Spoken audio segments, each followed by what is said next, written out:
Bismillahirrahmanirrahim. Alhamdulillahi Rabbil Alamin. Wassalatu wassalamu ala rasuli Rabbil Alamin, Nabiyyina wa habibina wa qudwatina Muhammad ibn Abdullah wa ala alihi wa sahbihi wa man walah, amma ba'd.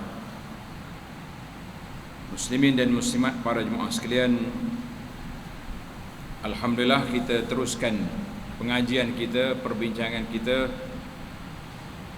dalam kitab Amradul Ummah, penyakit-penyakit yang melanda umat ini. Penyakit yang ke-35, Hajrul Quran, menjauhkan diri daripada Al-Quran. Di saat kita sibuk dengan peristiwa hijrah, yang sepatutnya kita hijrah meninggalkan maksiat, meninggalkan perkara-perkara yang tidak baik, itu hijrah yang dipuji. Tetapi kalau hijrah kita meninggalkan perkara yang baik, maka itu adalah merupakan suatu hijrah yang mengandungi kerugian yang amat besar.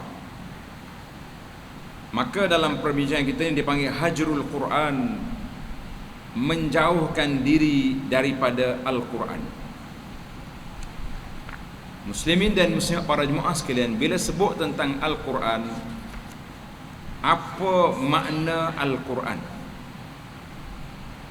Bila kita kata Al-Quran, kita tahu Quran itu kitab ada dalam rak buku, ada di atas almari masjid.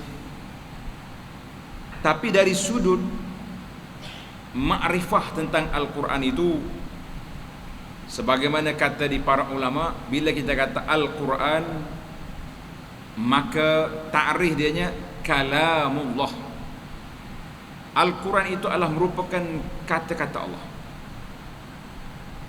Al-Munazzal ala qalbi Muhammadin sallallahu alaihi wasallam, yang diturunkan ke atas Nabi sallallahu alaihi wasallam. Itu yang pertama, kalamullah. Yang kedua, diturunkan oleh Allah Azza wa Jalla kepada Nabi sallallahu alaihi wasallam. Yang ketiga, al-mu'jiz fi lafzihi wa ma'nahu.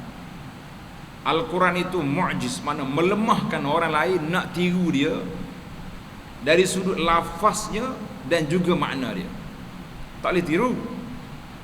Walaupun Al-Quran itu turun kepada Quraisy yang pada waktu itu masyhur dengan penyair-penyairnya, penyajak-penyajaknya, qasidah-qasidahnya, mereka tak boleh tiru Quran. Al-muta'abbadu bitilawatihi. Tanda nombor 4, al-muta'abbadu bitilawatihi. Al-Quran itu kita beribadat dengan membacanya. Baca Quran itu ibadat, bukannya sikit.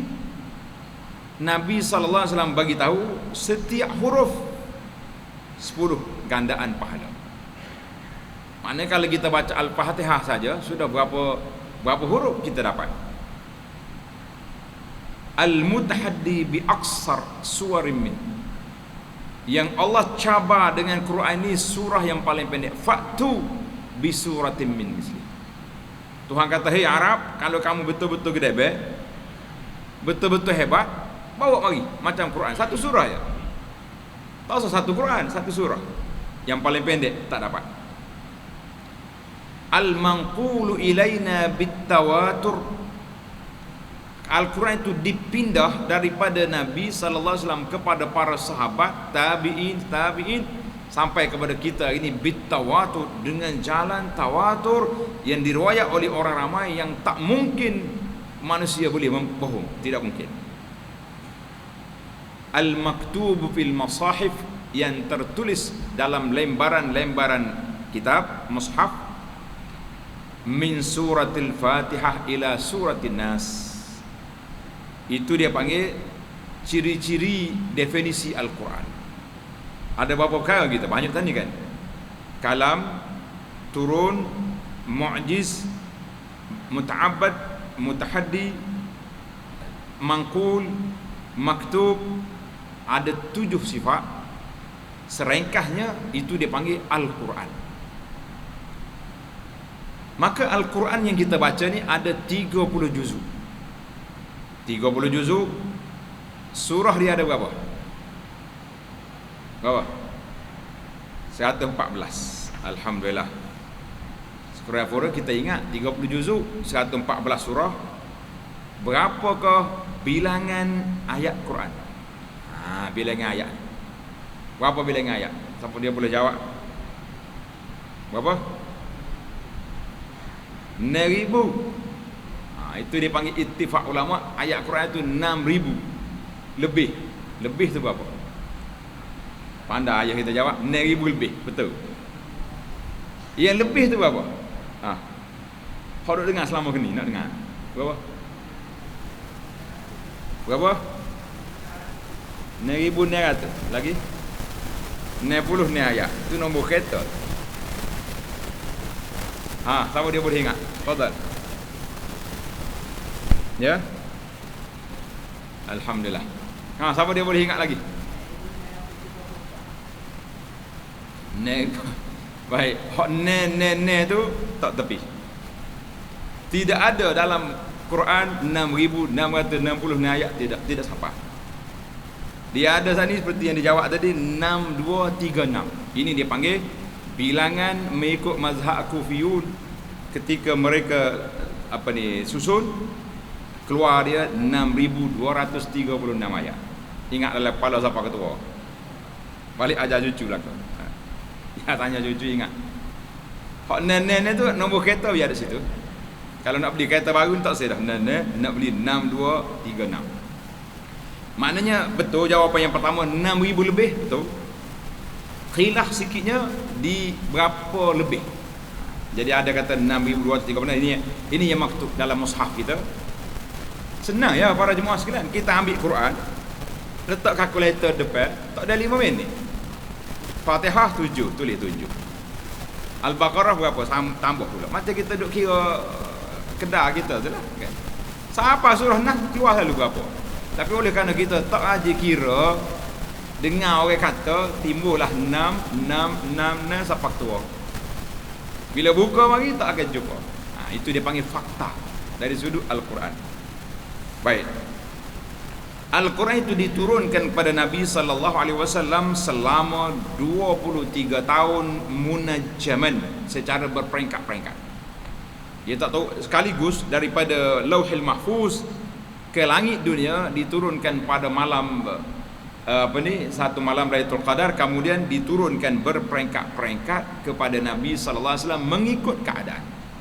Ada kalanya orang mari tanya ataupun turunnya perundangan baru, maka turun selama 23 tahun. Tuan-tuan boleh bayangkan, kalaulah walau kana min indi ghairillahi lawajadu fihi ikhtilafan katsira. Kalau Quran ini bukan daripada Allah, kita akan jumpa percanggahan yang cukup banyak. 23 tahun. Terus saya kata juga tahu, kita ni baru berapa tahun, hak tahun lepas dengan tahun ni bercanggah dah dia punya arahan. Tahun lepas boleh, tahun ni tak boleh. Mari zaman PKP ni berapa kali pindah dah kita. Sekali kena bawa sejadah, sekali tak kena bawa sejadah. Macam mana kan? Ini dia panggil, itu arahan manusia akan bercanggah. Allah cabar kita, kalau bukan daripada Allah, mu akan dapati percanggahan maklumat yang banyak. Dulu anda ada cerita tentang bagaimana seorang pengkaji di Kanada yang cuba nak mencari kelemahan Al-Quran, akhirnya dia masuk Islam. Kita kata Allahu Akbar. Siapa dia kacau Quran, dia yang akan rebah. Ini Quran ni, sebab itu kita perbincangan kita malam ni, anak tak nak bincang tentang fadailul Quran, kelebihan Al-Quran. Kita tak nak bincang sebab sudah banyak kita dengar kelebihan Al-Quran itu cukup banyak. Cuma kelemahan bagi pihak kitanya dari sudut bagaimana kita nak beramal dengan Al-Quran. Itu bukan salah ibu pengandung. Nah, kata orang bukan salah ibu pengandung, tapi salah kita. Baiklah para jemaah sekalian, adapun wazaiful Quran, tugas Al-Quran diturunkan oleh Allah Azza wa Jalla itu banyak. Di antaranya tanda Al-Quran ini telah menasahkan, ya, kaun Al-Quran nasikhan laha lafzan wa hukman. Maknanya Al-Quran ini telah menasahkan kitab-kitab yang terdahulu. Kemudian Al-Quran dipanggil muhaimin. Muhaimin maknanya mengawal kitab yang terdahulu. Kalau orang kata ini adalah kitab Taurat, ini adalah kitab Injil, kita bentang pada Quran. Kalau bercanggah fakta dia dengan Quran, dari sudut tauhidnya, kita kata tak sudut dakwah lah, ini bukan daripada Allah. Itu kitab yang telah yuharrifuna, yang telah diubah oleh mereka. Yang ketiga, Allah Subhanahu wa taala telah berjanji, inna nahnu nazzalna dzikra wa inna lahu lahafizun. Allah kata Quran yang aku turunkan, aku jaga dia. Al-Quran, tak ada siapa boleh kacau Al-Quran. Orang nak ubah Al-Quran tak akan boleh. Kalau ubah 3 hari orang tahu Al-Quran ini tak betul ni. Kalau di Malaysia, kita boleh report ke bahagian pengawasan Al-Quran, KDN, terus dia boleh tangkap dan Al-Quran itu ditarik semua daripada pasaran, kan? Allah jaga. Tapi Allah jaga dari sudut Al-Quran. Dari sudut lain, kita akan tengok nanti ada 6 perkara ciri-ciri hajrul Quran, orang yang meninggalkan Quran. Mudah-mudahan penyakit ini tidak terkena kepada kita, insya-Allah. Yang keempat, Al-Quran ini mengandungi kebaikan dari sudut ajarannya, hidayahnya, dan larangannya semuanya mengandungi hikmah yang besar. Yang kelima, fihi at-tibyan. Al-Quran menyatakan semua perkara. Ma farratna fil kitab min syai'. Allah kata, aku tak tinggal apa benda dalam Al-Quran, semua disebutlah. Itu Al-Quran. Ingat, Al-Quran kita induk, kita asas. Dia bukan kita terperinci. Buah durian boleh makan ke tidak, ikan harwa, ikan pati yang dalam Al-Quran ke tidak lah, dia panggil itu kitab perinci. Kalau tu balik cari kitab fiqh lah kita, kan? Tapi dalam Al-Quran dipanggil kitab induk. Yang keenam, fihi an-nur. Al-Quran itu adalah merupakan cahaya yang menerangi hati manusia yang duduk dalam gelap kekufuran ataupun dalam gelap maksiat. Yang ketujuh, Al-Quran itu az-zikrul ilahi, mengandungi zikir, mengandungi ajaran-ajaran. Bila kita baca Quran dengan cara yang betul, maka kita akan terasa nikmat Al-Quran itu sangat besar. Nikmat Al-Quran itu sangat besar. Yang ke-8, Al-Quran itu mengandungi usulul hidayah, asas kepada hidayah, petunjuk kepada manusia. Yang ke-9, Al-Quran telah merupakan ruh, cahaya ruh, yang manusia ni tak boleh hidup tanpa ruh. Demikian juga hati manusia tak boleh hidup tanpa Al-Quran. Maka itu daripada jemaah, itu dia panggil 9 wazaiful Quran, peranan Al-Quran. Sekarang ini kita berpindah kepada siapakah golongan yang mendapat manfaat daripada Quran. Quran diturun, siapakah orang yang mendapat manfaat daripada Al-Quran? Yang pertama sekali, al-muslimun, orang Islam. Orang Islam yang hatinya bersih, mereka ini akan mendapat manfaat daripada Al-Quran itu. Yang kedua, al-iman, orang yang betul-betul beriman kepada Al-Quran.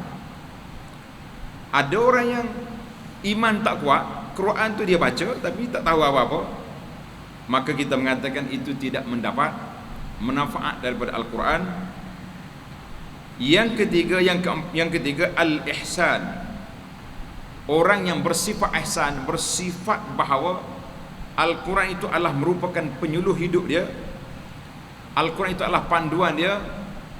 Maka cukup dengan kita, tak perlu ada undang-undang lain daripada Al-Quran untuk kita tidak melakukan mungkar dan maksiat. Kemudian yang keempat, orang yang bersifat dengan takwa.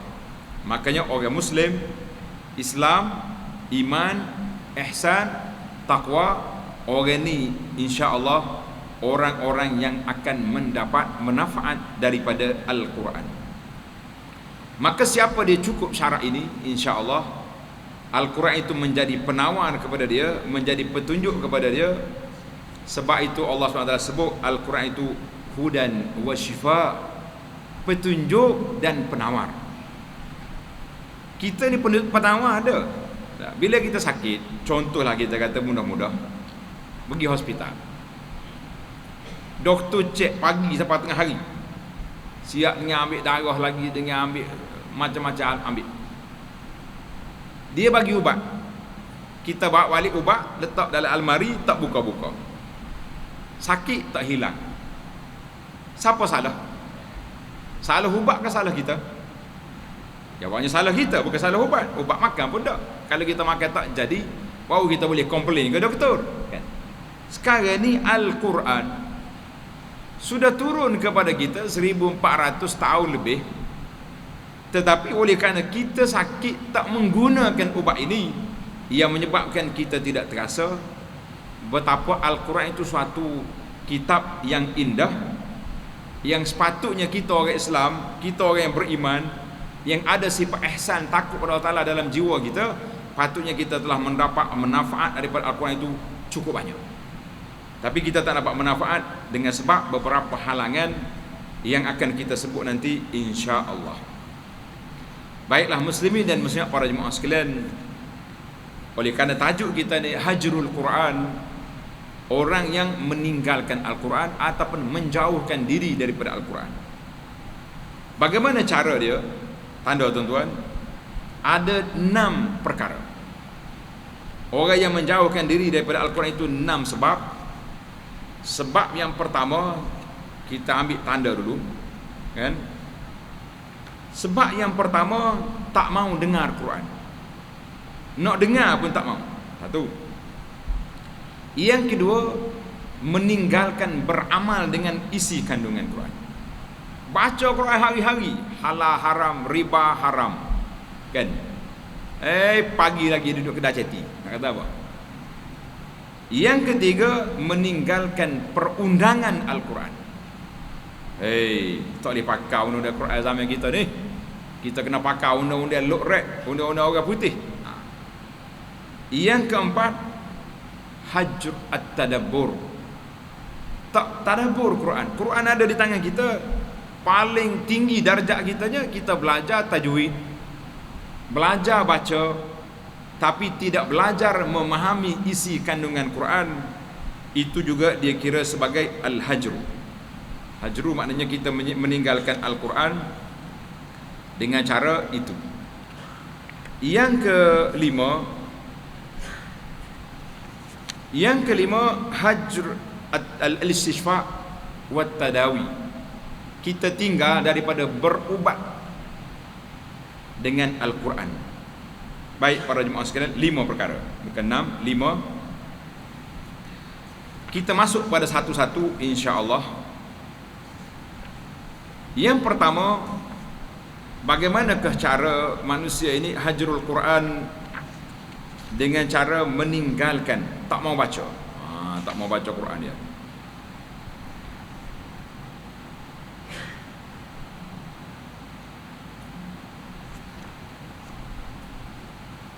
Allah Ta'ala sebut dalam Al-Quran Karim, dalam kitab ni kata 5, hajrus sama', tak mau dengar. Sebab apa? Orang kafir dulu, orang kafir takut sangat dia nak dengar Quran. Allah Ta'ala sebut dalam Quran suratul Hasyr, "Lau anzalna hadzal Qur'ana 'ala jabalin la ra'aitahu khashi'an mutasaddi'an min khasyatillah." Tuhan Allah kata, kalau aku turun Quran atas bukit, mu tengok bukit khusyuk, tunduk, pecah. Kenapa? Kerana takut pada Allah Ta'ala. Tapi turun pada manusia, nampak manusia buat tak tahu je. Kenapa? Tanda sini tuan-tuan. Manusia dengan Quran ada 3 kategori. Yang pertama, Manusia yang mati hati dia. Kalau dengar Quran pun tak jadi apa. Macam lembu dengar Quran. Kita nak kata tak dengar, masjid kita ni waktu petang-petang pasal Quran habis satu bandar dengar. Kan? Semenjak bila Quran ini diperdengarkan kepada masyarakat ni? Sejak bila? Mana orang paling lama di masjid ni? Berapa tahun dah duduk hafal dengar Quran? Ada 40 tahun kali tak? Ada tak? Berapa orang sekitar masjid ni honggar mari nak beriman? Ada. Itu dengar saja. Dia panggil qalbul mayyit. Dengar orang mati tak tahu apa. Ini kita bimbang hari ni, takut kita juga termasuk di kalangan itu, kan? Yang kedua dia panggil al-qalbul hayy. Hati hidup dah. Dengar Quran, belajar Quran, tetapi dia belajar dengan mulut dia, dia dengar dengan telinga dia, tak masuk dalam hati. Boleh jadi hak ni kena kepada kita orang Islam yang tak mengambil berat dengan Quran. Dengar dah, belajar dah, tapi kita tak rasa Quran tu bercakap dengan kita. Ini bahaya. Hak yang pertama tadi tu hak mati tu. Hak tu hak tidak Islam dah tu, na'udzubillah. Kumpulan yang ketiga, insya-Allah kita cuba naik taraf sampai di sini, iaitulah muntafi'un bil ayat. Orang yang mengambil manfaat daripada Al-Quran yang dibaca dan dia lihat. Inna fi dzalika ladzikra liman kana lahu qalbun aw alqas sam'a wa huwa syahid. Allah kata itu peringatan bagi orang yang hatinya hidup. Maka para jemaah sekalian, kita nak hari ini biar hati kita hidup, perasaan kita, jiwa kita tenang dengan Quran, dan kita beramal dengan dia. Dia kata macam mana tanda-tanda hati hidup? Tanda, tuan-tuan, riwayat daripada kata-kata Sayyidina Uthman. Sayyidina Uthman bin Affan radhiyallahu anhu, seorang sahabat yang khalifah yang ketiga. Ada kata-kata ini daripada ulama salaf yang lain. Dia kata, lau taharatil qulub ma syabi'at min kalami 'allamil ghuyub. Ini bahasa Arab sedap. Kalau hati itu bersih, tidak diselaputi oleh kotor maksiat dan mungkar, nescaya dia tidak akan kenyang mendengar kata-kata Allah. Hari ini kita dengar Quran, suka ke tak suka? Suka? Alhamdulillah. Kalau orang pasal Quran berasa serabut, pasal dah Quran. Masuk dalam kereta, masuk dalam rumah, tak apa nak dengar. Itu bahaya. Maknanya kalau hati dia baik, betul-betul kita beriman, kita tidak akan jemu, tak akan puas daripada mendengar kata-kata Tuhan. Karena itulah para ulama kata apa? Kalau kita nak dengar Allah bercakap dengan kita, dengar Quran. Kalau kita nak bercakap dengan Allah, kita berdoa. Solat, Allahu Akbar, semuanya doa belakang kita minta dengan Allah Azza wa Jalla. Nak dengar Allah bercakap dengan kita, Bismillahirrahmanirrahim, itu Tuhan bercakap dengan kita. Maka kita nak test hati kita ni melalui Al-Quran. Kata di Ibnu Mas'ud, tulis kata-kata Ibnu Mas'ud ni menarik, tuan-tuan, untuk kita tadabbur, untuk kita fikir. Dia kata, utlub qalbaka fi thalathati mawatin. Kamu cek hati kamu tiga tempat. Nak tahu hati ni hidup ke tak hidup. Kalau kita pergi hospital agak pasal jenis apa ni, letak ni pengetes nadi ni, pak doktor duk pakai tekok apa nama. Baik, yang pertama, inda sama'il Quran. Ketika dengar Quran, apa kita rasa? Suka, sedap dengar, berasa orang panggil jelira, itu insya-Allah hati masih hidup. Yang kedua, wa fi majalis zikri, ketika kita dengar nasihat. Waktu kita dengar nasihat, dengar tazkirah, terkesan ke tidak dalam jiwa kita. Yang ketiga, wa indal khalwah, ketika kita sunyi seorang-seorang, apakah di sana ada perasaan kita rasa takut pada Allah Ta'ala? Kita boleh doa, boleh solat, boleh bermunajat sampai kita menangis. Ataupun bila duduk sorang, buka telefon cari lagu-lagu, tengok orang duduk tari yang gelek sebagainya, ataupun apa dia. Ibnu Mas'ud kata, kita test hati kita di 3 tempat. Kan? Mana tempat kita? Dengar Quran, majlis ilmu, dan ketika kita sunyi seorang-seorang, apa yang kita nak buat. Besar pahala tu. Maka para jemaah sekalian, di antara perkara yang sangat ditakuti oleh puak-puak kafir Quraisy ni, iaitulah mendengar Al-Quran. Satu hari dengar Ibnu Abi Syaibah riwayat daripada dalam musannaf dia, Abu Nuaim dalam kitab Ad-Dalail daripada hadis Jabir, dia kata seorang pemimpin Quraisy nama dia Utbah bin Rabi'ah, kana sayyidan haliman, seorang ketua yang sudah berumur tapi orangnya agak lemah lembut, tidak kasar-kasar. Dia duduk ramai-ramai dekat dengan geng dia, dekat dengan nadi di Quraisy. Ketika itu Rasulullah sallallahu alaihi wasallam duduk dekat dengan Kaabah. Hai Quraisy, Muhammad duduk seorang, boleh tak aku nak pergi cakap dengan dia, minta mandat daripada kawan-kawan dulu ni. Oh, dia kata pergi. Mau nak pergi buat apa? Nak pergi ke muka kepada dia. Dia nak apa sebenarnya, duk kacau kita ni. Oh, sedap. Maka dia pergi. Dia pergi, dia tanya Nabi sallallahu alaihi wasallam, tanya dia, "Mu nak apa Muhammad?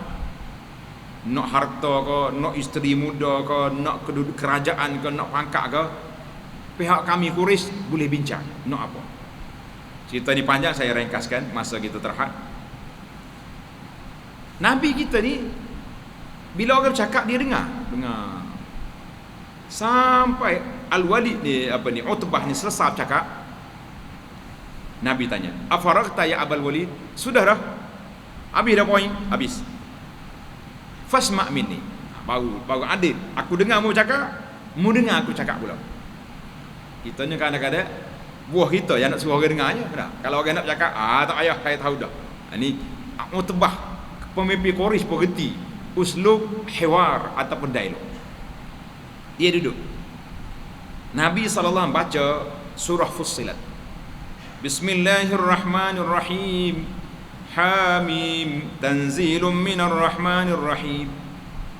Dia baca kitab Fussilat, surah Fussilat. Utbah ni sambil duduk dengar, orang panggil menyandar. Tok tangan belakang pakai sandar dengar. Galib benar tu. Sehingga Nabi kita selesai dia baca, Nabi tanya, "Sami'ta Abul Walid? Mu dengar tak aku baca tadi?" Qala na'am, sami'tu. Habis apa yang kamu nak kata? Dia kata, "Fa anta wazak." Ikut mulah nak gapo apa? Hak tawar istimewa tadi tak jadi. Pakai orang panggil pakai mati kutu gitu ya. Ikut mula Muhammad. Dia balik. Balik kita Pak Quraisy. Sudah, dia kata saudara-saudara. Lain macamnya muka nampak pergi tak ada semangat nak lawan. Balik nampak orang panggil mepeh dah. Tak apa semangat, tak bermaya. Dia kata kena adalah dia kena. Pokok dia kata nahlifu billah laqad ja'akum Abul Walid. Abul Walid balik ni bukan dengan muka dia pergi tadi. Nampak lembek. Dia kata, "Apa yang kamu cakap dengan dia?" Aku bentang aku nak bagi. Lepas tu dia suruh aku dengar dia suruh aku dengar dia baca, dia bercakap, wallahi dia bersumpah. Aku dengar belaka cakap ahli sahih, dengar belaka cakap ahli syair, tapi hak dia ni bukan. Allah saudaralah. Kalau gitu kita biar ke dia lah. Marahlah puak Quraisy. Mu ni saharaka wallahi, hei Abul Walid, mu kena sahih ke Muhammad dah. Habis itu. Ini mana ceritanya? Kalau dengar tu bahaya. Pada itulah kita kena dengar. Itu yang pertama, puak-puak kafir ni tak mau dengar Quran. Nabi kita sallallahu alaihi wasallam telah bersabda dalam hadis yang dikeluarkan oleh Imam Muslim, la taj'alu buyutikum maqabir. Nabi kata, kamu jangan jadikan rumah kamu itu seperti kubur. Pasal apa kubur? Kubur ni bukan tempat ibadat, tempat orang pergi ziarah, ingat ke mati. Inna syaitana yanfiru minal baitil ladzi tuqra fi suratul Baqarah. Syaitan lari mana-mana rumah yang dibaca dalamnya surah Baqarah. Kita ni tak bunyi Baqarah, duk bunyi jonyih benda lain, jadilah tempat tidur syaitan. Nauzubillah. Baca surah Baqarah, surah lain baca. Baik, itu yang pertama. Masalah kita hari ni para jemaah sekalian, tidak dengar Al-Quran. Kalau kita nak kata tak sempat ustaz saya nak pergi dengar orang baca Quran, mana tak sempat. Masuk dalam kereta kita, contoh nak travel 1 jam, ambil CD, pasal nak dengar siapa dia mengaji, boleh berlaku. Tak payah CD zaman sekarang ni. Dalam handphone kita tu sudah ada alat-alat. Dia panggil downloadnya Quran, boleh pilih 10, 20 orang tok syekh pembaca. Tok atas kereta boleh dengar. Mana kita ni salah satu berdua, sama ada kita baca sendiri ataupun quri'a alaina, kita dengar orang baca. Ni tak berlaku ni. Berapa ramai di kalangan kita yang dalam kereta dia ada CD ataupun alat baca Quran? Berapa orang? Saya tak suruh angkat tangan, nak suruh tuan-tuan mikir. Kalau tak ada lagi, balik malam ni istighfar banyak, ya Rabbi. Kata dia, Osman kata, kalau betul-betul hati kita ni bersih, kita tidak jemu mendengar kalam Rabb. Ni kita duk dengar cakap manusia, duk dengar yoyah-yoyah, duk dengar lagu, duk dengar cerita tak tahu mari mana, itu di antara yang berbahaya. Baik, cara meninggal Quran yang kedua, hajrut tilawah, tak baca Al-Quran. Baca ustaz. Bila? Malam Jumaat kalau ada majlis. Waktu ada kenduri orang mati. Kalau orang hidup tak baca. Kita kata ini satu kerugian yang amat besar. Maka para jemaah sekalian, kita mesti letak satu hari Allah Ta'ala anugerahkan kepada kita 24 jam. Hari tu anda dah kira dah dengan 24 jam berapa minit? Lupa pula dah. Berapa minit dah? 1440 minit. Satu juzuk Al-Quran, tengok gia lah. Mana kalau orang gia laju, antara 10 hingga 15 minit satu juzuk. Slow sikit, kita letak 20 minit. Pengalaman orang lama-lama sikit baca Quran ni, berapa satu juzuk? 30 minit. Setengah jam. Subhanallah. 30 minit daripada 1440 minit. Tak bolehkah kita bagi peruntukan satu hari satu malam untuk kita baca Quran? Subhanallah. Kalau tak ada, bermakna kita telah masuk dalam kategori yang kedua.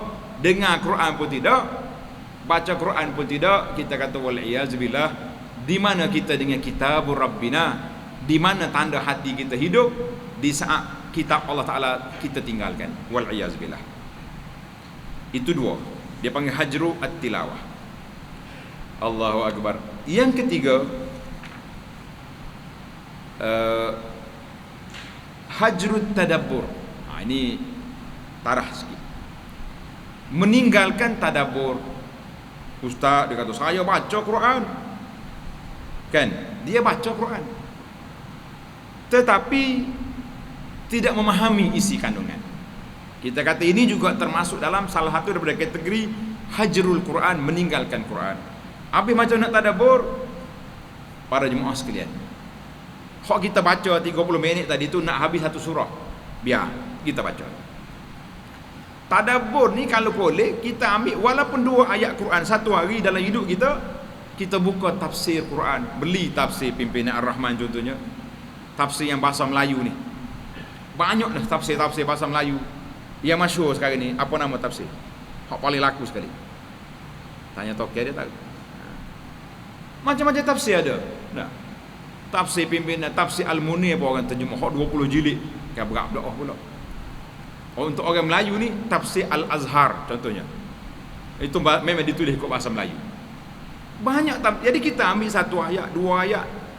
Kita ambil masa 10 minit, 20 minit sebelum kita tidur, belek tengok terjemahan, tengok makna Quran, biar kita terasa kita faham apa yang Allah nak kata kepada kita. Masya-Allah. Ini dipanggil tadabbur Quran. Mana boleh ustaz kita baca sendiri. Kita tak boleh nak tafsir Quran, tapi kita nak memahami Quran. Allah Ta'ala beri kepada kita akal, tak boleh mikir. Saya tak mampu nak baca. Tuan-tuan boleh cari siapa-siapa, mana-mana ustaz yang kita rasa sedap dengar. Hak dia tadabbur Quran, kita ambil dengar. Setengah jam satu malam, 20 minit dengar ceramah tadabbur ayat-ayat, akan memberi satu pulangan yang besar kepada kita. Alhamdulillah. Yang keempat, hajrul amal bil Quran, tidak beramal dengan Quran. Apa dia tidak beramal? Quran ada di tangan kita. Quran kata hak ni halal, hak ni haram. Adakah bila kita dengar haram kita berhenti ataupun teruk juga? Itu masalah kita. Dia kata Quran kata tak molek benda ni. Nah, haram ni. Tapi oleh kerana orang buat belaka, kita pun berasa nak jugalah. Nak kata apa? Saya ni kalau tak ambil duit riba, tak boleh nak menega. Ataupun kedai ada dah, cuma nak riba sikit lagi sebab nak tambah 2-3 tingkat lagi, kita kata. Lah. Pasal itulah setengah ulama kata, ada riwayat kata daripada Sayyidina Uthman radhiyallahu anhu, dia kata innallaha nazala bisultan. Allah Ta'ala turun dengan kuasa lebih kuat daripada turun dengan Quran. Macam kita hari ni, haram judi lama dah. Mula-mula turun Quran tu haram dah judi dah. Tapi negeri kita ni tidak ada pusat-pusat perjudian yang resmi. Toto, Eko, apa lagi? Toto nombor toto, bukan toto buat tidur tu. Bila haram? Bermula tahun 90 ke lebih lagi. Tak ingat dah kita sejarah. Pasal apa? Bila ada kuasa baru boleh. Maka bila kuasa tidak ada, kuasa Al-Quran yang ada di tangan kita, patut kita beramal dengan dia. Ini tak boleh, ini boleh, kita berhenti. Itu dia panggil hajrul Quran, tinggal beramal dengan Quran. Yang kelima, hajrut tahakum ilaih, iaitulah kita tidak bertahkim, tak menjadikan Al-Quran itu sebagai undang-undang. Ini kuasa yang dibuat oleh siapa? Oleh barat, oleh penjajah. Penjajah mari, di antara perkara yang dihentam kita, undang-undang, Al-Quran, tepi. Nak baca Quran, orang putih tak marah. Cuma kita tahu, zaman orang putih merata dulu, adakah majlis tilawah musabaqah Quran? Adakah masa tu? Tak ada lagi. Tapi kalau ada, berasa orang putih tak marah. Silap-silap kalau panggil dia bagi hadiah, mari orang tua tu. Nah, baca Quran, tak marah. Dengar Quran, orang putih marah dengar Quran, tak marah. Hak marah dengar Quran, baca Quran ni komunis. Itu komunis marah.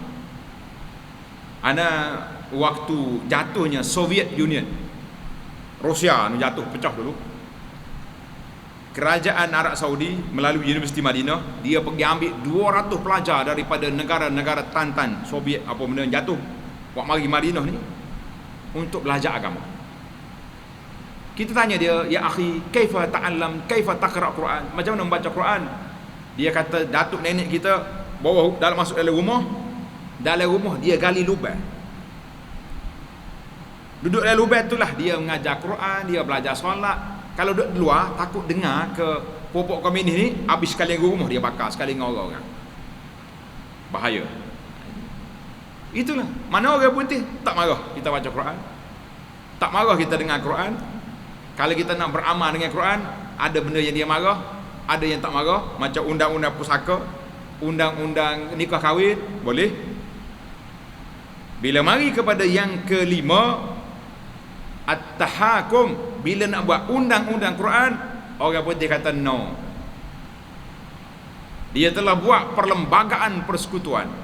Mana-mana undang-undang yang bercanggah dengan hak ni terbatal. Termasuklah undang-undang Quran. Sampai hari ni kita sudah sambut merdeka 63 tahun, undang-undang Quran masih lagi belum dapat dilaksanakan sepenuhnya. Ada sebahagiannya alhamdulillah. Bab saka, bab nikah kahwin, bab wakaf ada, tapi dalam bab undang-undang jenayah tidak boleh sentuh. Bila ada usaha nak pindah RUU 355, kita tengok bukan sakat orang mak kafir marah, orang Islam pun naik marah panas telinga juga dengan RUU 355. Lesh, kenapa? Kesan penjajahan dalam jiwa dia. Itulah kita kata negara merdeka 63 tahun, jiwa belum merdeka. Na'udzubillah. Itu dia panggil yang kelima, hajrul Quran.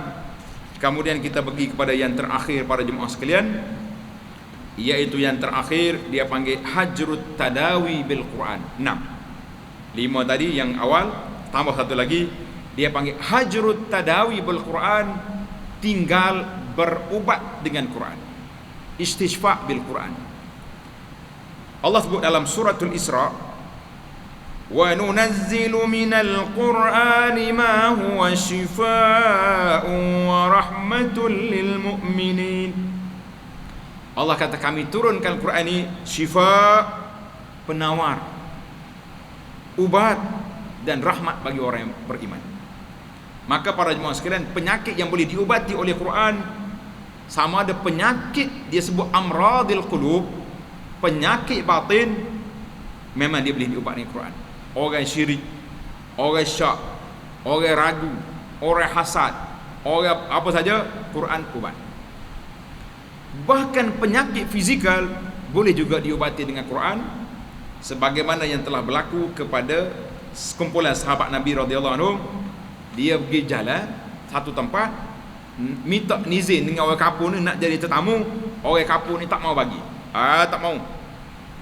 Terpaksalah mereka ambil khemah, duduk di pinggir kampung. Tak kena Allah SWT, ketua kampung kena sengat kau binatang pada malam tu. Habis tok bomo kampung tak jadi belakang sakit. Dia kata ada sekumpulan orang tu duduk sana ujung kampung. Pergi panggil dia mari. Bila pergi nak panggil, sahabat-sahabat Nabi ni jual mahal dah lah. Tadi aku nak jadi tamu, mu tak mau terima. Kalau jadi tetamu, kita pergi tolonglah orang sakit ni. Oleh kerana kamu tak terima kami boleh bantu ketua kamu sakit, tapi dengan bayaran. Sudahlah, minta bayar. Al-ju'. Ju'lu ni mintalah habuan sikit. Kata dia buat ni, tak apa, kami beri satu kandang kambing. Sudah. Kita pergi. Sahabat ni baca Yaqra' bi Ummul Quran. Dia baca Al-Quran, bismillah, baca Ummul Quran, baca Al-Fatihah. Dia tiup ludah ke kaki kawan tu, fabari'a, seolah-olah penyakit tadi tak ada. Terkakak. Boleh kambing sekadar. Jangan sembelih kambing ni. Kita balik tanya Nabi SAW dulu. Luluh ke tak luluh ni kita punya program. Balik-balik Nabi SAW, Nabi pun suka. Nabi kata wa ma adrak anha ruqyah. Mu tahu mana Fatihah tu ruqyah? Boleh kita jampi. Sahabat kata kami yakinlah Al-Quran ni semuanya daripada Allah Taala. Hebat belaka. Nabi kata tak apa. Kambing tadi bagilah aku sikit. Masuk aku bahagia kamu juga. Maknanya Nabi kita luluskan ke dia. Masya Allah tabarakallah. Cuma kata Imam Ibn Qayyim rahimahullah ta'ala, dia kata Quran tu syifa, tapi kadang-kadang memberi kesan, kadang-kadang tak memberi kesan. Dia kembali kepada quwwatur raqi, pembaca tu yakin tak yakin. Kalau salahnya ada, kita duduk di sekolah contohnya, ada budak kena histeria, kena hasut, kena rasuk apa dia, bertepik. Allah, hak mana ada sini pakat baca ayat kursi tu juga bacanya. Ustaz dia mari baca, cikgu mari baca, habis pakat baca, budak tu sengih tak jadi apa. Mari ustaz hak lain, hak kita panggil mari, hak biasa duk main ruqyah, masuk pagar, tepik dah budak tu takut. Tengok. Itu dia panggil quwwatur raqi. Bahasa dia kata senjatanya tajam, tangan pemukul pula lembek. Pedal tajam, tapi kalau tangan ketar-ketar, penyakit ketar ni, kena stroke, pukul pun tak jadi apa.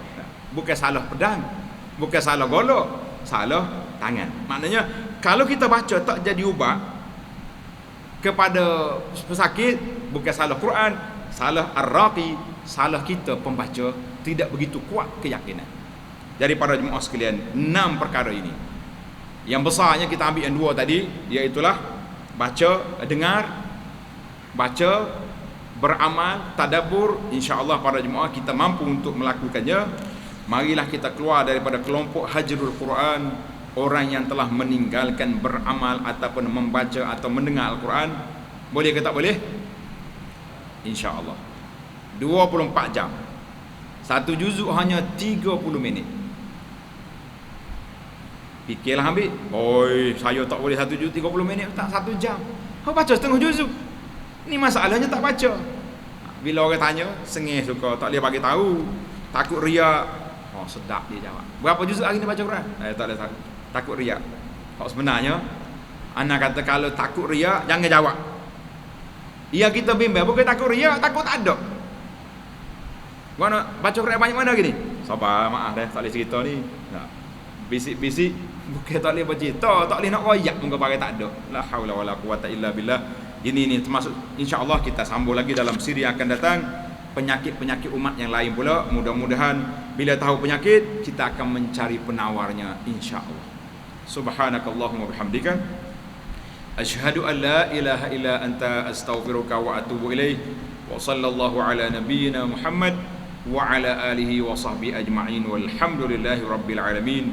Wassalamualaikum warahmatullahi wabarakatuh.